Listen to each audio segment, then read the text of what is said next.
quiere su corazón, un pueblo que venga a adorarle no por miedo, no porque hay una amenaza de muerte, sino porque le hemos conocido y amamos su presencia. Sabemos que solamente en Él tenemos paz, libertad, gozo, plenitud, vida eterna, solo en Él.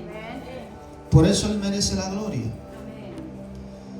No hay otro que se merezca el crédito. A usted tal vez alguien le predicó, tal vez a través de una persona usted vino a los pies de Cristo, tal vez a través de un dolor, una circunstancia. Pero últimamente el autor y consumador de nuestra fe es Jesús.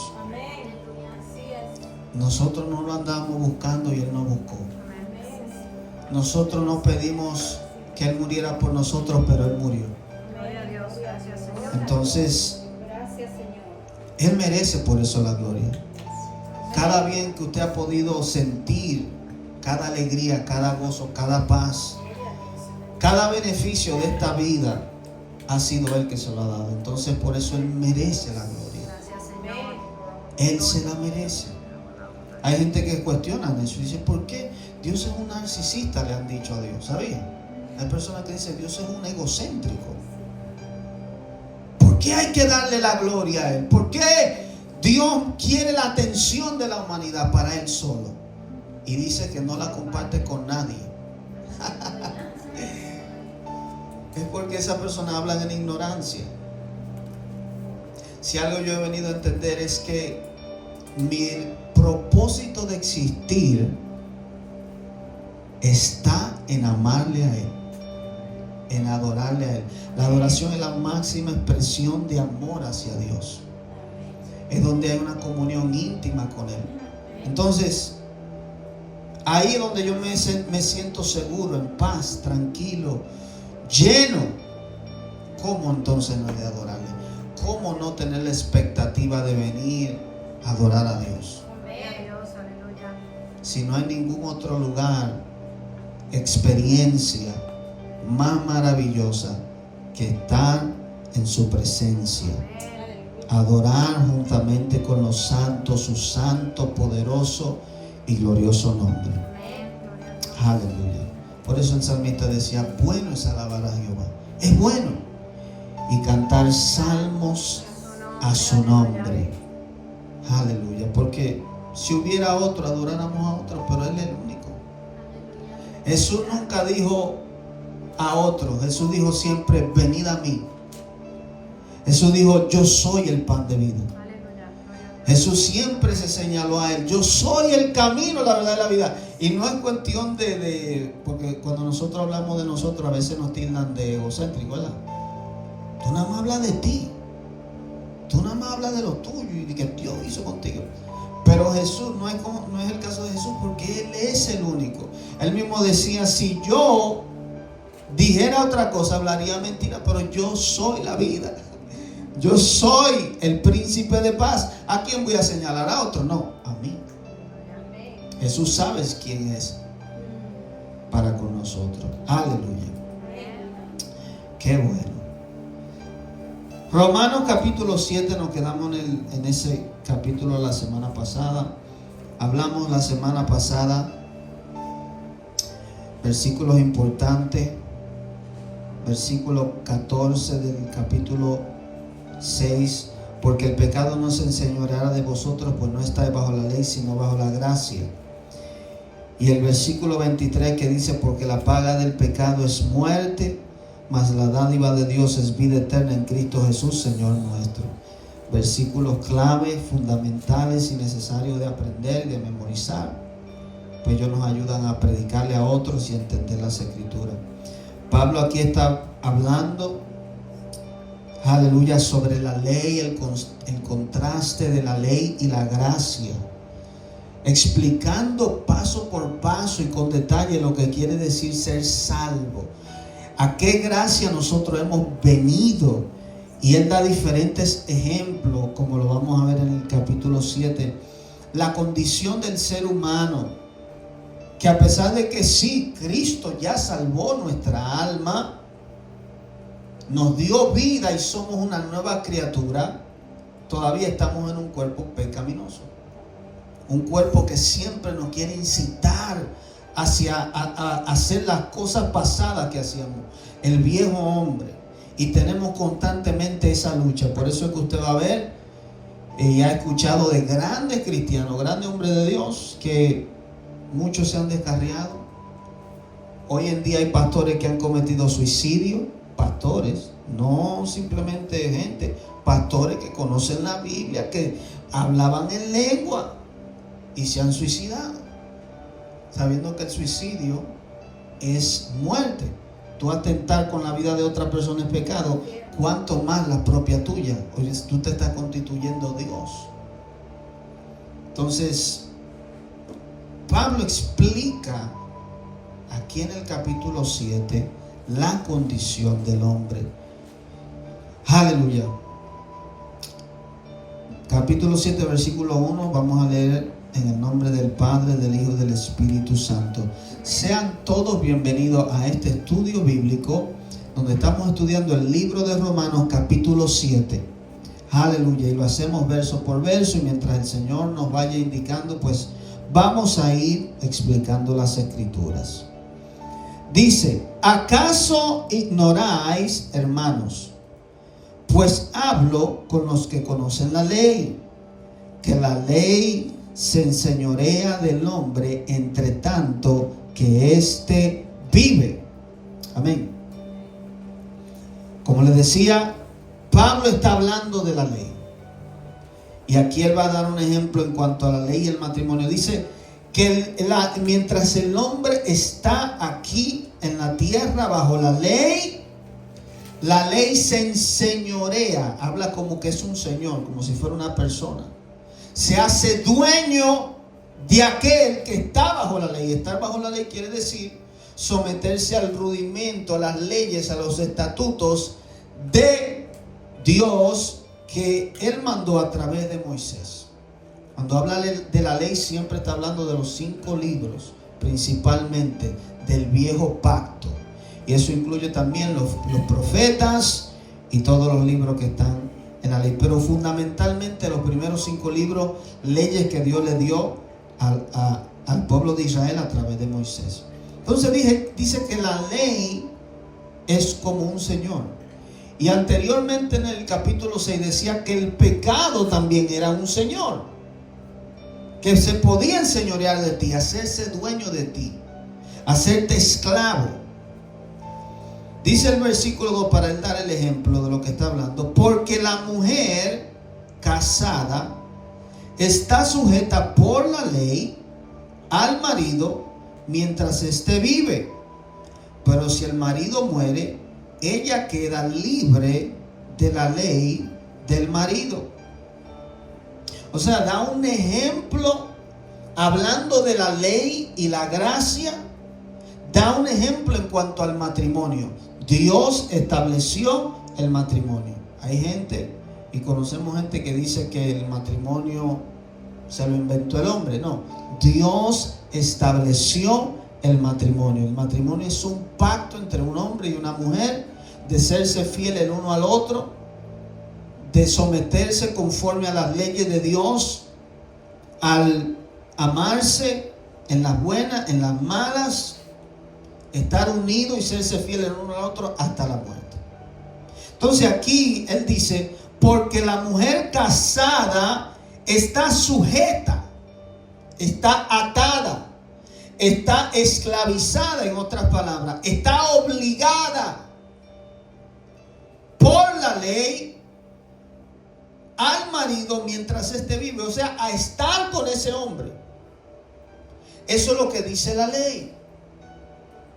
La ley, asimismo, nosotros antes, o los judíos antes de Cristo, estaban bajo la ley, estaban sujetos a la ley para obedecerla. De otra manera, si no la obedecían, era muerte. Lo mismo que aquí él dice de la mujer. Luego dice: pero si el marido muere, ella queda libre de la ley del marido. Esa es la ley que Dios dio. Es hasta la muerte. el matrimonio es para siempre hasta que la muerte los separe, dice el juez, ¿sí o no? Lo único que puede separar un matrimonio es la muerte. Y aquí él dice, ella queda libre. ¿Libre para qué? Para casarse con otro si quiere, mientras su marido muere. Mientras ese hombre esté vivo, ese es su esposo. Verso 3. Así que si en vida del marido se uniere a otro varón, será llamada adúltera. Pero si su marido muriere, es libre de esta ley, de tal manera que si se uniere a otro marido, no será adúltera. Esa es la ley que Pablo da, o el ejemplo que él dice, para nosotros entender lo que es la ley y la gracia. Mientras y está hablando también del matrimonio, entonces puede aplicar a lo que es el matrimonio de hoy. La mujer, mientras esté vivo, el hombre tiene que estar con ese hombre. Si él muriera, entonces es libre. Y por eso dice, si ella se une a otro hombre, él estando vivo, entonces es una adúltera. Hoy en día hay personas en el evangelio que se han casado con otras personas estando su pareja vivo, por excusas que no tienen que ver con lo que Jesús dijo. El Señor Jesucristo dijo, la única razón que un hombre se puede divorciar o darle carta de divorcio a su mujer es si le es infiel. La única forma que hay una separación. Y aún en ese caso, el Señor dio permiso de perdón y de restauración. O sea, esa sería la última o el último escenario, se podría decir, porque el Señor constituyó el matrimonio para siempre, hasta que la muerte los separe, estando aquí en este mundo, en esta tierra. Entonces, mira el contraste que hace en el versículo 4, hablando del matrimonio en cuanto a la ley. Así también vosotros, hermanos míos, habéis muerto a la ley mediante el cuerpo de Cristo, para que seáis de otro, del que resucitó de los muertos, a fin de que llevemos fruto para Dios.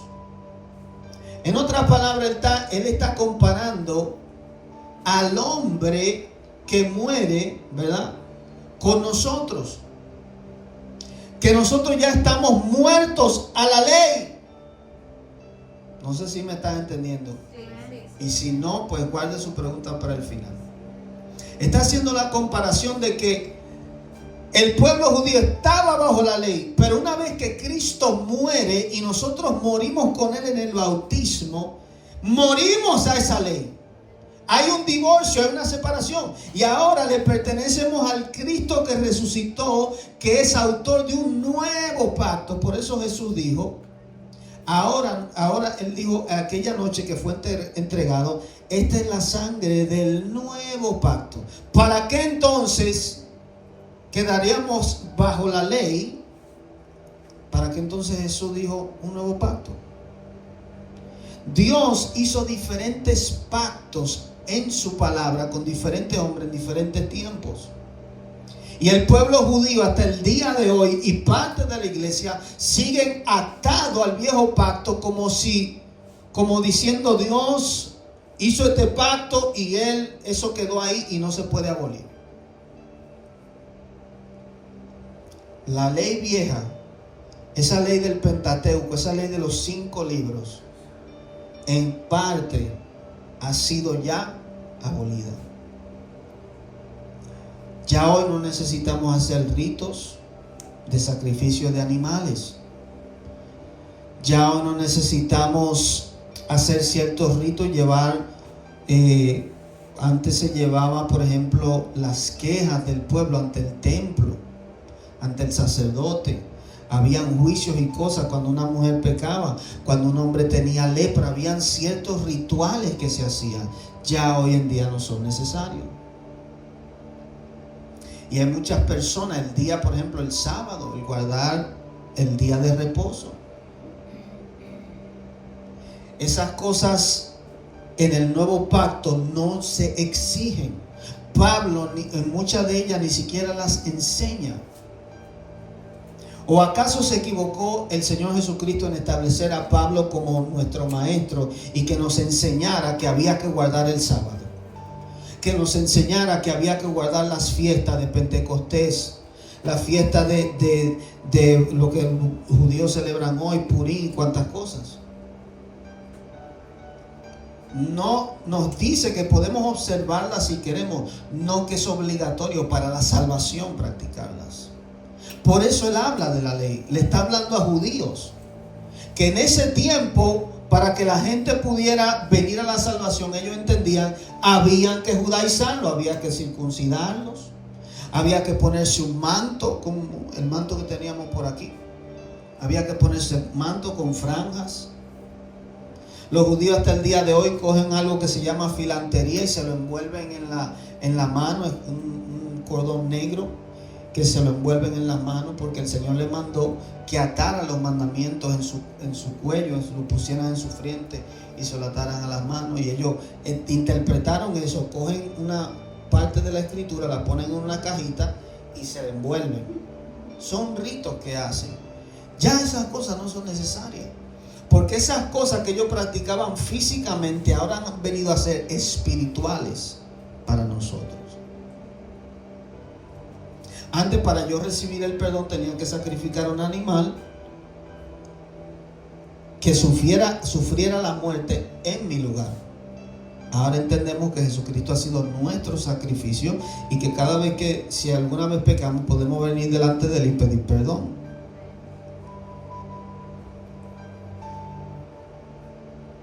Así también vosotros, hermanos míos, habéis muerto a la ley mediante el cuerpo de Cristo, para que seáis de otro. O sea, lo está poniendo en un término matrimonial, como si nosotros estuviéramos casados con la ley, pero hubo una muerte que nos separó de la ley y ahora estamos vivos en un nuevo pacto. Esas cosas son importantes entenderlas, porque la gran mayoría de las divisiones que hay hoy en día en la iglesia son por esto, la ley y la gracia. Hay gente que no sabe entender la diferencia entre uno y otro. La ley y la gracia. Dividir el viejo pacto de los mandamientos morales, de los mandamientos que eran por rito y de los mandamientos de las leyes civiles. Que antes, el mismo Señor lo dijo, antes era ojo por ojo. Si yo por accidente, ¿verdad?, te cortaba una oreja, o íbamos caminando y vamos a decir, estamos haciendo un trabajo y yo estoy martillando y tú metes la mano y te doy un martillazo y te rompo un dedo, yo tenía que pagar eso. El Señor dijo, ya no es así. No es diente por diente, ojo por ojo. Ya no es como se decía en la ley. Verso 5, porque mientras estábamos en la carne, las pasiones pecaminosas que eran por la ley obraban en nuestros miembros, llevando fruto para muerte. En otra palabra, mientras estábamos en la ley, por cuanto nosotros no podíamos obedecerla, lo que produciera muerte en nosotros. Eso era lo que pasaba con el pueblo de Israel. Si usted se da cuenta y lee el libro, cuando yo empecé a leer, por ejemplo, el libro de Jueces, Israel estaba bien con Dios mientras tenía un juez. Ese juez moría, Israel se descarriaba y dejaba la ley de Dios, y Dios mandaba juicio y destrucción hacia Israel. Por cuanto Israel no podía por sí mismo obedecer a Dios, no tenía la capacidad, porque la ley produce en este cuerpo pecaminoso, produce hacer lo malo. Como yo le explicaba antes, hay personas que tú le dices, mira, no cruces esa calle, que por esa calle pasan carros rápidos y te pueden atropellar. Y es como hay una naturaleza en el ser humano que produce en ti como lo quiero hacer. Cuando te dijeron no lo hagas. Tú le dices a un niño no haga eso y él lo hace como con más. Yo he visto esto, ¿no has visto eso? ¿Por qué?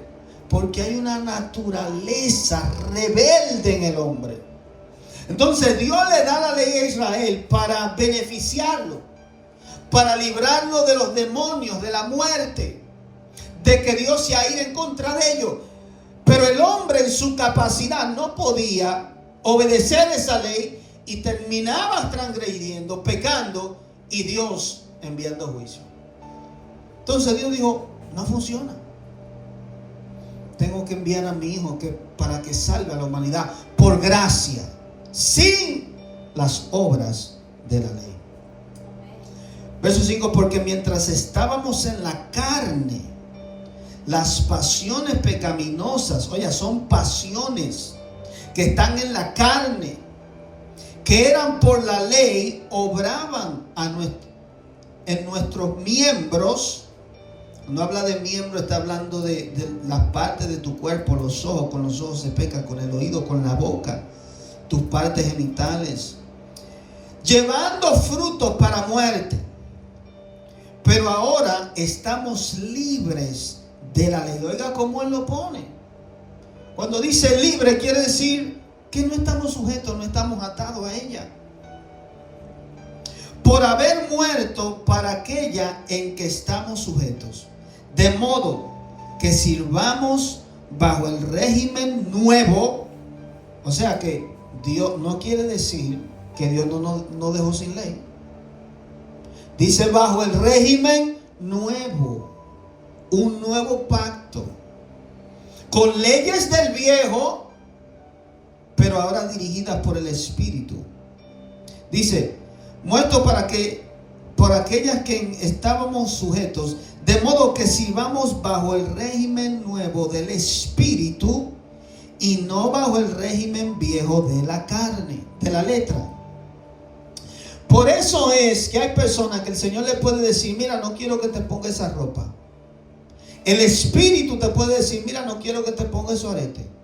El Espíritu te puede decir, no quiero que comas esa comida, como Dios lo hizo con Gigi Ávila. Gigi Ávila, Dios le habló y le dijo, mira, no quiero que comas carne. Le dio una dieta específica para él. No por eso quiere decir que esa ley es para mí. Por eso dice la nueva ley del Espíritu. El Espíritu te puede dirigir y decirte, no practiques esto, no hagas eso. Como a otra persona le puede decir, practícalo. Porque es por el Espíritu. Ya no es una ley como en el Viejo Testamento, que era para todos. Y claramente el Señor nos dio mandamientos, los cuales tenemos que para todos seguir. Estoy hablando de lo que el Pablo está hablando aquí, que hay leyes que son por el Espíritu, el nuevo rudimento, el nuevo mandamiento, la nueva forma.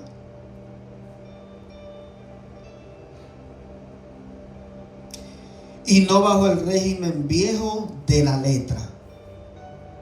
Cuando habla de la letra, se está refiriendo a la ley que fue escrita en piedra, ¿sí o no? Cuando Moisés bajó. Esos términos en los cuales Pablo habla, nosotros tenemos que conocerlo para entender las escrituras, como él las predica o las habla. Versículo 7, el titular dice, el pecado que mora en mí. ¿Qué diremos pues? ¿La ley es pecado? Él hace una pregunta porque venimos hablando de que la ley tiene algo con el ser humano, que Dios se la dio al hombre, pero la ley, la letra produce muerte. Entonces, ¿quiere decir que la ley es pecado por eso? Dice él, en ninguna manera. Pero yo no conocía el pecado sino por la ley. O sea, que la ley tenía que haber sido dada obligatoriamente para que el hombre no viviera desenfrenadamente. El problema no es la ley. El problema es la rebeldía que está en el cuerpo del hombre en contra de la ley. Espero que estés entendiendo. Pero yo no conocía el pecado sino por la ley.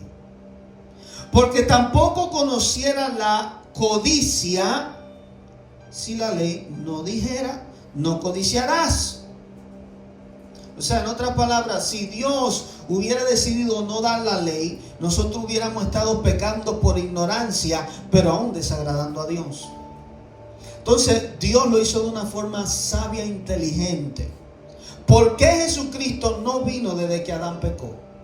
Dios tenía que introducir la ley para darle al hombre a conocer la voluntad del Padre.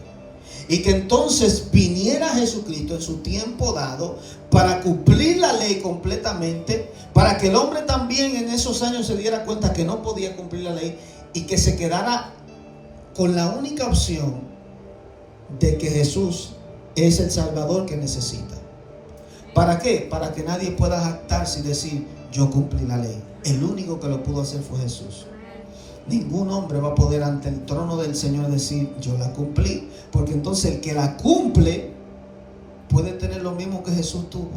Y solamente Jesús se merece ese lugar y ese asiento delante de Dios. Aleluya.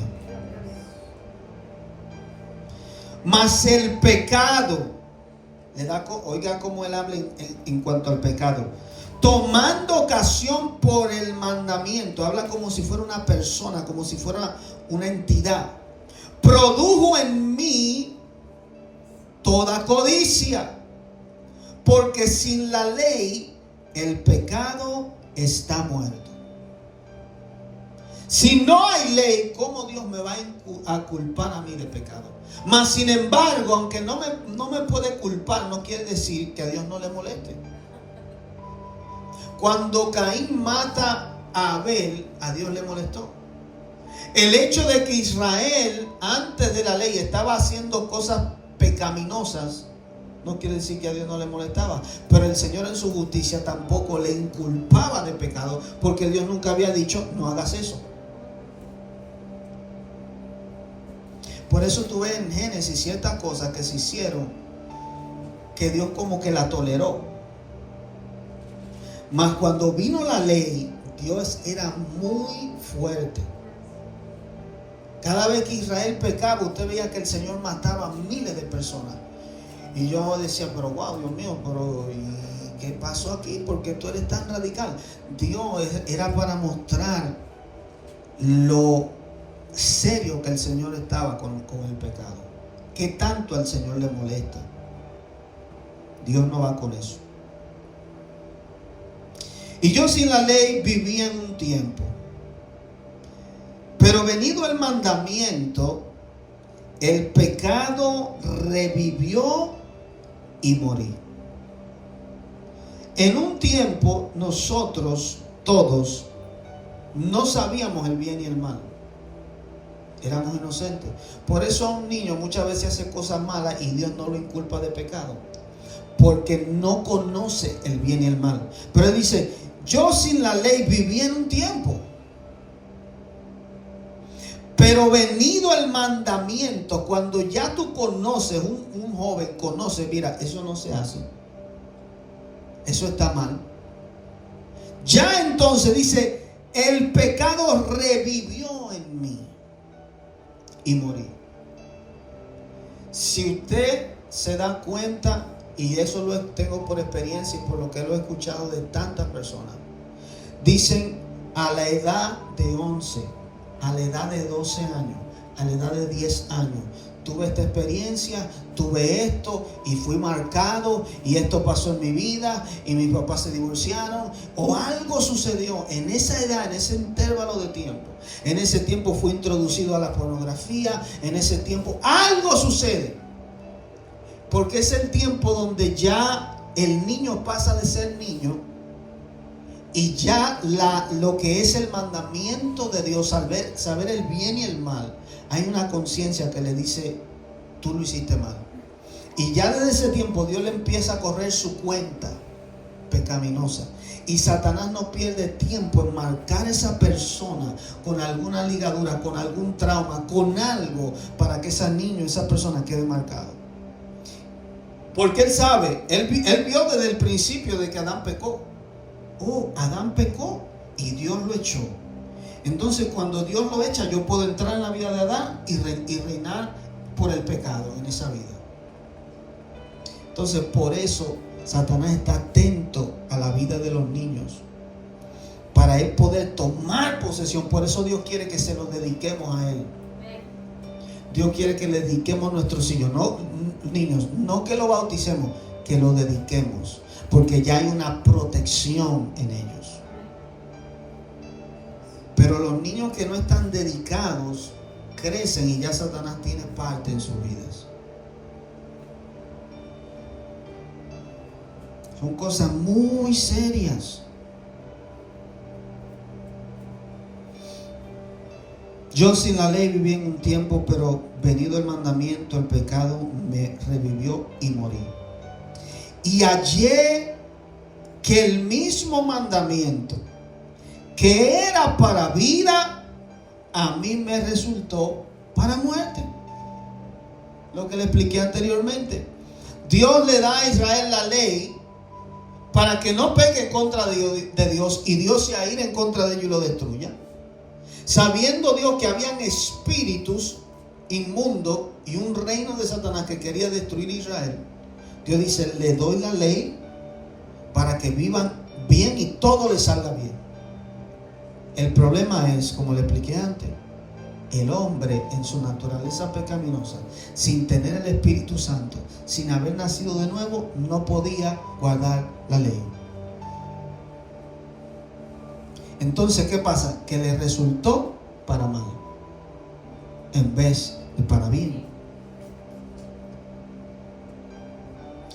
Porque el pecado, tomando ocasión por el mandamiento, en otras palabras, Satanás sabiendo que el mandamiento había sido dado y si se desobedecía causaba muerte, dice, me engañó y por él me mató. Y eso es lo que hace Satanás. Satanás lo que hace es que te trata de engañar, hablarte una mentira para llevarte al pecado, para que entonces Dios tenga que destruirte. Por eso es que hablamos políticamente. Queremos un gobernador que vaya con los principios de Dios, porque un rey, un presidente, un gobernador que va en contra de los principios de Dios y permite pecado en la nación, lo que va a hacer que Dios mande juicio. No es culpa de Dios que la humanidad está como está. Mucha gente le echa la culpa a Dios. El problema es que la humanidad le ha dado la espalda a Dios en desobediencia, y la desobediencia a los mandamientos de Dios causa muerte, juicio, destrucción, tsunami, terremoto, fuego, enfermedades, todo tipo de cosas, guerras. Cuando en una casa no gobierna Cristo, hay caos. Cuando en una nación, en un lugar de trabajo no gobierna Cristo, hay problemas. Eso es lo que la Escritura nos ha enseñado. No es que Dios quiere hacerle mal al hombre, Dios quiere hacerle bien. Pero Dios es un Dios justo que tiene que juzgar cuando alguien hace algo malo. De manera que la ley a la verdad es santa, y el mandamiento santo, justo y bueno.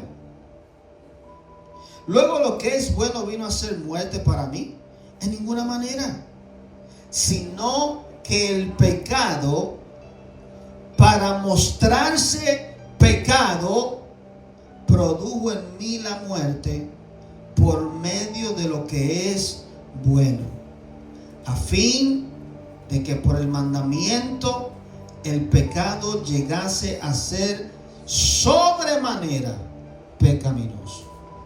En otras palabras, lo que mismo que venimos hablando, Dios dio la ley al hombre.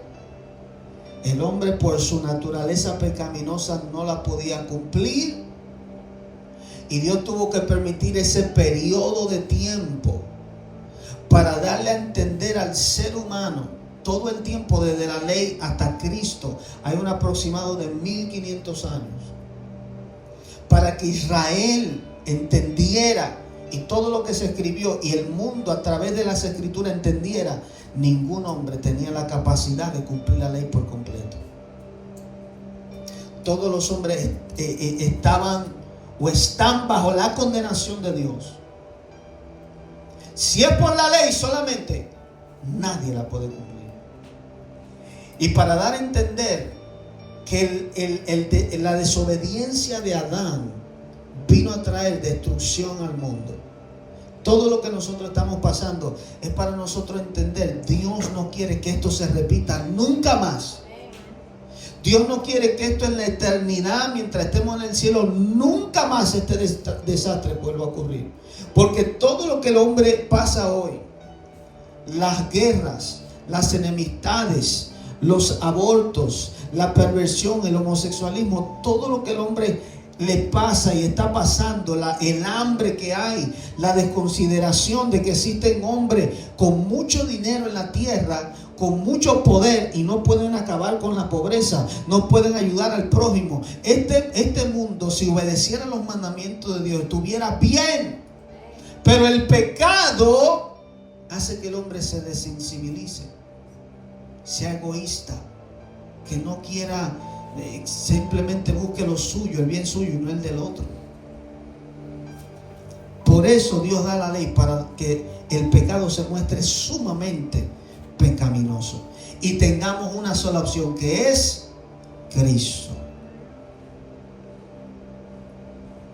Verso 14 dice, porque sabemos que la ley es espiritual, mas yo soy carnal, vendido al pecado.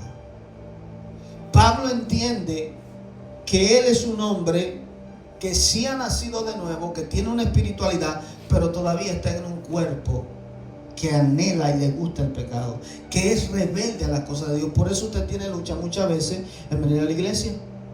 Por eso muchas veces usted tiene lucha con ponerse a orar.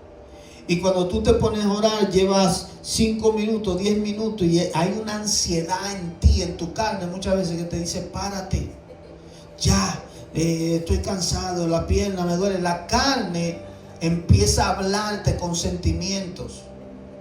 Y cuando tú estás ayunando, tú propones el ayuno, terminarlo hasta el otro día a las 6 de la tarde y te da un hambre y la carne te empieza a decir, pero entrégalo, que ya duraste mucho, ya oraste. Y la carne empieza a rebelarse contra las cosas espirituales porque no quiere morir. No quiere ceder a la obediencia del Espíritu. Es rebelde en contra de las cosas espirituales. Y muchas veces cuando el pastor te da una orden y te dicen hazlo así, haz esto, haz aquello, te da un consejo, la carne dice no, porque tiene una rebeldía no solamente contra Dios, sino si la tiene contra Dios, ¿qué será contra otro hombre que es imperfecto igual que tú? Eso hace la carne. Y el jefe te habla de una mala manera y te regaña porque tú hiciste algo malo muchas veces, y tú lo que dices, ese hombre tiene al diablo. Porque la carne busca venganza, busca rencor, alguien te habla mal, esa es la carne. La naturaleza pecaminosa. Pero tú dentro de tu interior, tu hombre interior sabe que tú no quieres hacer esas cosas. Y eso es lo que existe, una lucha entre la carne y el espíritu. Sabemos que la ley es espiritual, mas yo soy carnal. Estoy vendido al pecado. Porque lo que hago no lo entiendo. Oiga lo que dice Pablo. Está hablando de su propia experiencia para darnos a entender a nosotros cómo es la vida cristiana.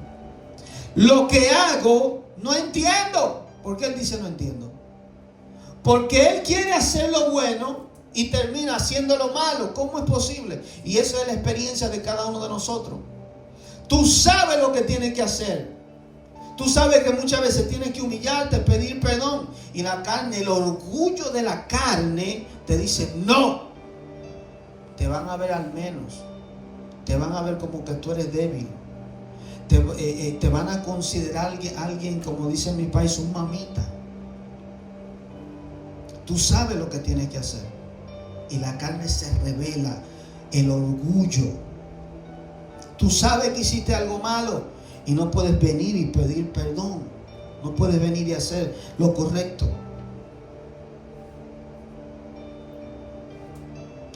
Porque lo que hago no lo entiendo. Pues no hago lo que quiero, sino lo que aborrezco, eso hago. En otras palabras, yo sé que tengo que hacer el bien, amar a mi prójimo. Yo sé que tengo que orar todos los días. Yo sé que tengo que ayunar. Pero termino haciendo lo contrario. Y si lo que no quiero, esto hago, apruebo que la ley es buena. En otras palabras, en mi conciencia, en hacer lo malo, sé que la ley que Dios dio es buena. Sé que cuando el Señor me dice, ama a tu prójimo como a ti mismo, y en vez de amarlo, en vez de darle al pobre, en vez de darle al necesitado, lo que hago es que me agarro el dólar y no se lo doy. Sé que es bueno, pero sé también que la ley me llama egoísta, porque pienso primero en mí antes que el prójimo, cuando Dios me ha mandado a pensar en los demás. A no vivir para mí, sino vivir para los demás. Apruebo que el mandamiento de Dios, hay algo en mi conciencia, dentro de mí que me deja saber, los mandamientos de Dios son buenos.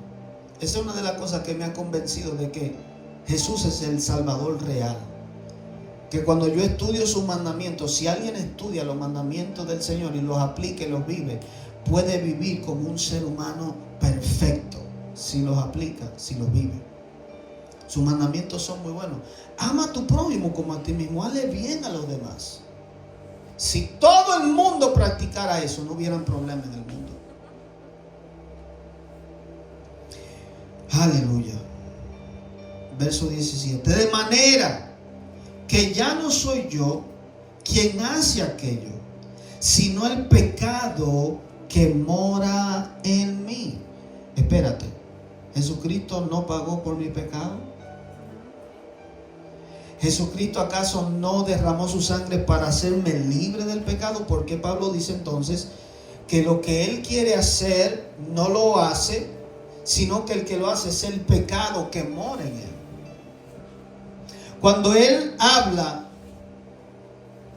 que no es él quien hace el pecado, está hablando de su hombre interior, el espíritu, el hombre que fue resucitado, renovado espiritualmente en él. Quiere lo bueno porque viene de una naturaleza de Dios.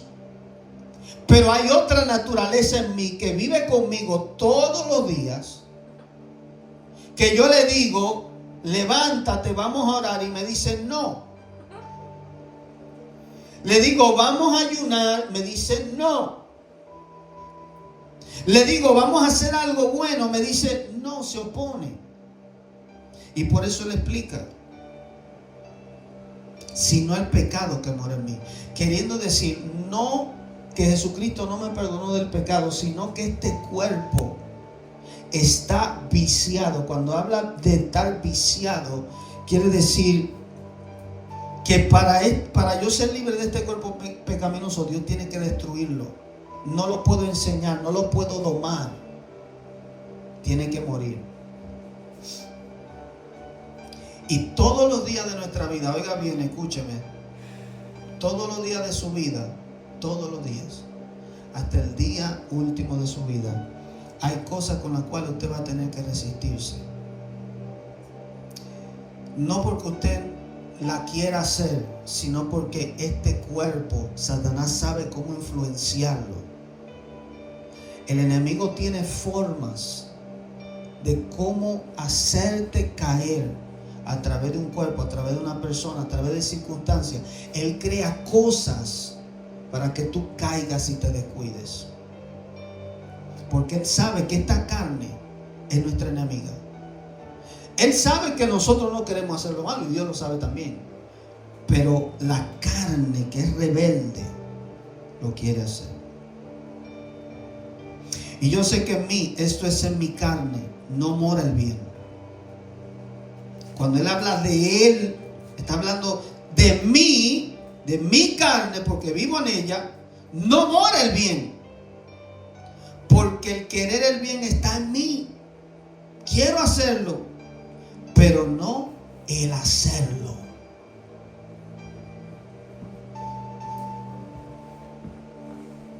Porque no hago el bien que quiero, sino el mal que no quiero. Esto hago. Y si hago lo que no quiero, ya no lo hago yo, sino el pecado que mora en mí. O sea, Pablo está tratando de hacernos entender lo que venimos hablando.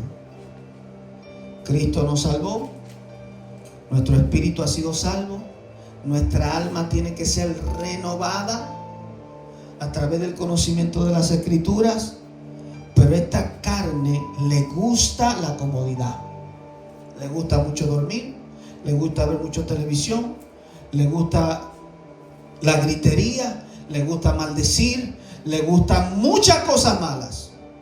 Pablo dice las obras de la carne: orgía, fornicación, lascivia. Le gusta chismear. Hay gente que yo he visto que se deleita en hablar del otro y criticar. Y esas son las obras de la carne, que muchas veces le damos rienda suelta, y por no saber hacer una división entre estas cosas, la dejamos que fluyan.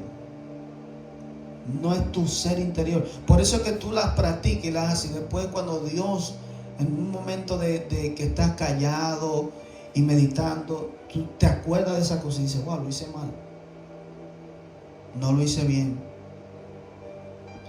porque te dejaste llevar. Eso es lo que quiere decir estar en el espíritu o estar en la carne. ¿Cómo yo sé que estoy en el espíritu? Cuando no practico esas cosas. ¿Cómo yo sé que estoy en la carne? O tú conoces a alguien que está en la carne cuando tú ves que practica esas cosas. Yo sé que esto es en mi carne, no mora el bien, porque el querer el bien está en mí, pero no el hacerlo. Porque no hago lo que quiero, sino el mal que no quiero, eso hago. Y si hago lo que no quiero, ya no lo hago yo, sino el pecado que mora en mí. Es que me arrastra a hacer esas cosas. Así que, queriendo yo hacer el bien, hallo esta ley, que el mal está en mí. Él mismo lo reconoce. Y esta es la realidad de todos los cristianos. Vivimos, imagínense, lo voy a poner de esta forma: vivimos con el árbol del bien y del mal en el huerto, todos los días. Todos los días Adán veía todas las diferentes frutas, pero también veía el árbol del bien y del mal. Dios no se lo quitó, Dios lo dejó ahí. Adán tenía la decisión, y eso es lo que nos hace semejantes a Dios, de tomar el fruto o no tomarlo. El pecado es lo mismo. El pecado vive en mí, la carne me incita, pero yo tengo la decisión de hacerlo o no. Él dice: esta ley encuentro en mí, que el pecado, el mal, mora en mí. Esto es en la carne. Pero Dios nos ha dado el Espíritu Santo para que tengamos la capacidad de decir si lo hago o no lo hago, de acuerdo al conocimiento de las Escrituras. Porque según el hombre interior, está hablando del Espíritu, me deleito en la ley de Dios. El hombre interior, el hombre que ha nacido de nuevo, el hombre que Dios ha perdonado, ha regenerado. Me deleito en la ley de Dios, la quiero hacer, me gusta hacerla. Pero veo otra ley en mis miembros, que se rebela contra la ley de mi mente y que me lleva cautivo a la ley. Me lleva cautivo a la ley del pecado que está en mis miembros. Usted no se ha fijado que muchas veces dice: ve algo que usted no tiene que ver, y usted hace así: no lo voy a ver, y automático, ¡puf! ¿A quién le ha pasado? A mí me ha pasado. O se queda la imagen ahí, y después tú la entretienes, y con la experiencia en Dios tú vas madurando y escapando de esas cosas. miembro. Tú te dices a ti mismo, no voy a hablar mentira más. Y después, te encuentras en una situación y hablas una mentira. Ay, Señor, perdóname. No voy a pensar mal, no voy a hablar negativamente. Y otra vez, cae en lo mismo. Tú dices, no lo voy a hacer. No voy a hacer de esta forma. No voy a criticar, no me voy a orar, no voy a dejar que me irriten. Pero la carne, otra vez. Pero veo otra ley en mis miembros que se revela contra la ley de mi mente. Y que la mente racional, nosotros aquí todos hemos tenido ya conocimiento, aunque tal vez usted no haya leído la Biblia completa, pero usted sabe lo bueno y lo malo. ¿Por qué entonces seguimos haciendo lo malo? Porque a pesar de que tú sabes el bien y el mal, cuando tú no tienes una vida espiritual y alimentas más la carne que el espíritu, la carne automáticamente te lleva cautivo. Aunque la mente diga no quiero, te lleva esclavo. Eso es lo que Pablo dice aquí. Miserable de mí, oiga lo que dice él. Miserable de mí, ¿quién me librará de este cuerpo de muerte? Él está echando la culpa no al espíritu, no al alma, el cuerpo. Vivimos todavía en esta tierra. Los ojos están abiertos a cosas que muchas veces tú no quieres ver. Hay personas que te incitan a hacer cosas que tú no quieres hacer. El pecado está a la vuelta de la esquina. Dice, ¿quién me librará de este cuerpo de muerte? Gracias doy a Dios por Jesucristo, Señor nuestro. Así que yo mismo con la mente sirvo a la ley de Dios, mas con la carne a la ley del pecado. Él dice, gracias doy a Dios por mi Señor Jesucristo. ¿Dónde está la esperanza? En que Él, sabiendo que tiene un cuerpo de muerte, que no quiere hacer el pecado, pero que muchas veces puede caer o cae, su esperanza está en que un día Jesús lo va a librar de ese cuerpo. Y que Él nos va a dar un cuerpo glorificado, que nunca más va a volver al pecado. Un cuerpo, aleluya, que traspasa pared. Un cuerpo como el de Cristo, que el pecado no lo puede tentar, no lo puede tocar. Por eso Él dice, gracias doy a Dios por Jesucristo, Señor nuestro. No por la ley, no, por Cristo, que es el que ha venido a redimirnos de la ley, que ha venido a redimirnos del pecado. Así que yo mismo con la mente sirvo a la ley. En nuestro corazón, un cristiano verdadero nunca quiere fallarle a Dios. Al contrario, cuando tú le fallas te sientes mal, le pides perdón. Porque el que ha nacido de nuevo no quiere el pecado. Eso fue lo que yo me di cuenta, que yo había nacido de nuevo. Ya yo sabía que no podía pecar. No podía, no debía. Antes lo hacía y ¿qué me importa? Vivo mi vida. Lo hacía sin conciencia. Pero entonces Él dice, con la mente sirvo a la ley de Dios, mas con la carne a la ley del pecado. O sea, en otras palabras, mientras estemos en este cuerpo, vamos a tener muchas veces debilidades o caídas. No es lo que Dios quiere, pero tenemos que entender que el ser humano tiene este problema. Por eso nosotros no podemos juzgar a nadie. Que en vez de que una persona cuando cae, cuando comete un error, levantarla, ayudarla, porque vive en un cuerpo de muerte. Ahora, hay personas que no se arrepienten y piden perdón. Hay gente que siguen haciendo la cosa y no le importa. La diferencia es cuando una persona se arrepiente. El cristiano lo que tiene es un corazón arrepentido toda su vida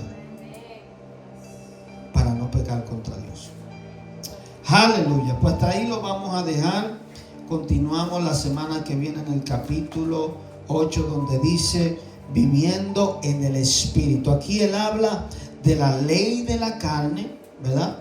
Lo que vive en nuestro cuerpo. Y ahora en el capítulo 8 Él va a hablar de lo que es vivir en el Espíritu. Que eso es lo que nosotros tenemos que hacer. Obedecer la ley del Espíritu y no la de la carne. Así que Dios le bendiga, Dios le guarde y será hasta la próxima.